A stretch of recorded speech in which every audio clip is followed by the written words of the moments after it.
धन्यवाद बच्चों। आज क्लास 10 के लिए मैं निबंध लेखन के कुछ नियम और उसके प्रकार के बारे में बतलाने आया हूं, जो क्लास 9 और 10 के बच्चों के लिए उपयोगी है।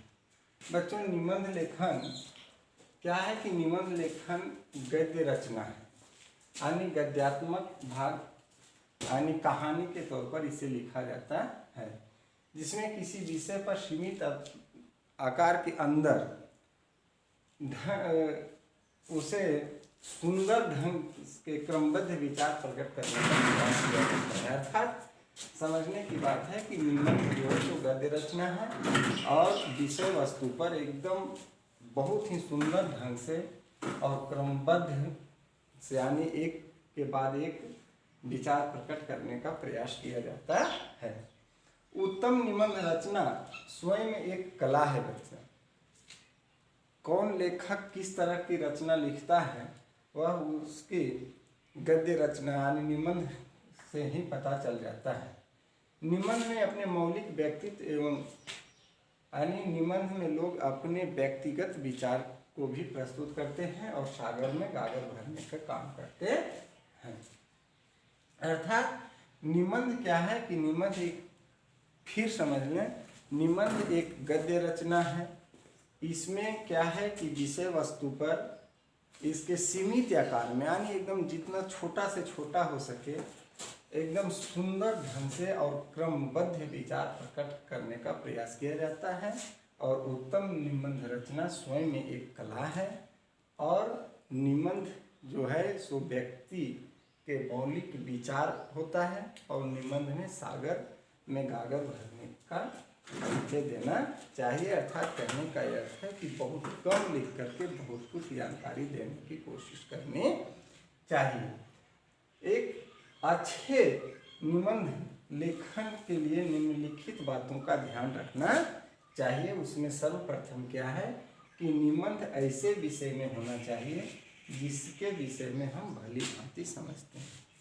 क्या है बच्चों की परीक्षा में निबंध लेखन में प्रायः 4 निबंध रहते हैं। उन 4 में से परीक्षार्थी को किसी एक ही निबंध पर लिखना पड़ता है।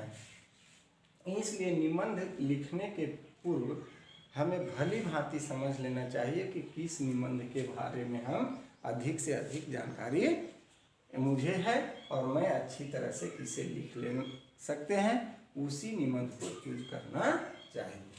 साथ ही साथ क्या है कि निबंध का सभी सामग्री जुटाकर गंभीर विचार प्रकट करना चाहिए।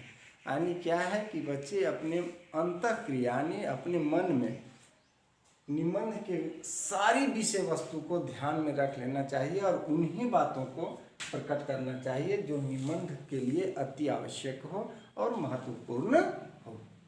आगे क्या है कि निबंध रचना के 3 प्रमुख तत्व होते हैं। अर्थात जो निबंध होता है वह मुख्य 3 बातों पर निर्भर करता है।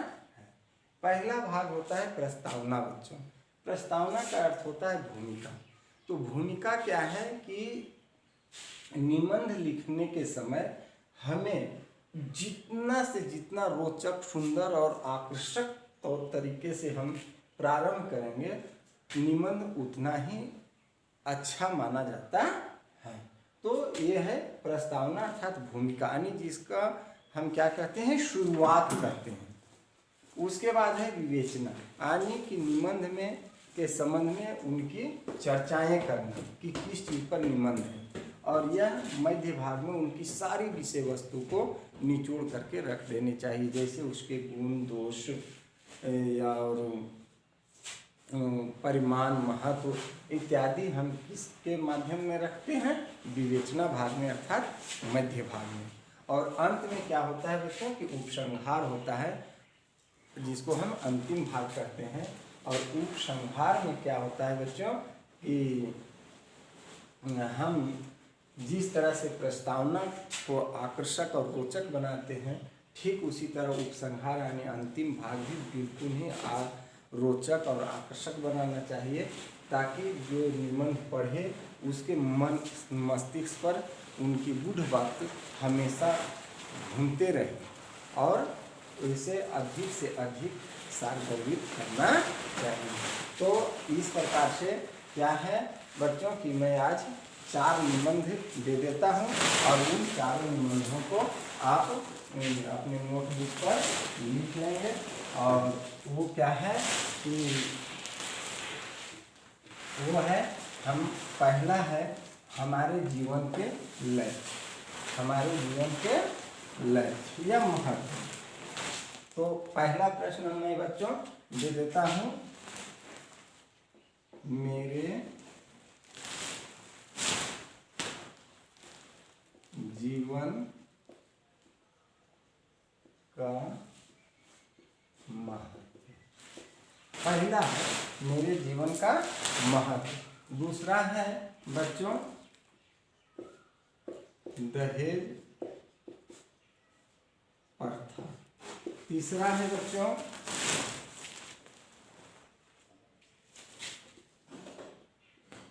दूरदर्शन का प्रभाव। और चौथा है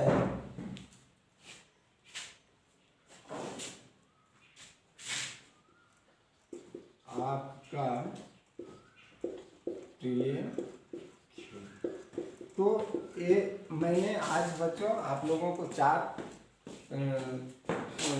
विषय वस्तुओं पर निबंध लेखन दिया हूँ और इन चारों में से चारों लिख लीजिएगा, क्योंकि पता नहीं कब और किस प्रकार से आवश्यकता पड़ जाए।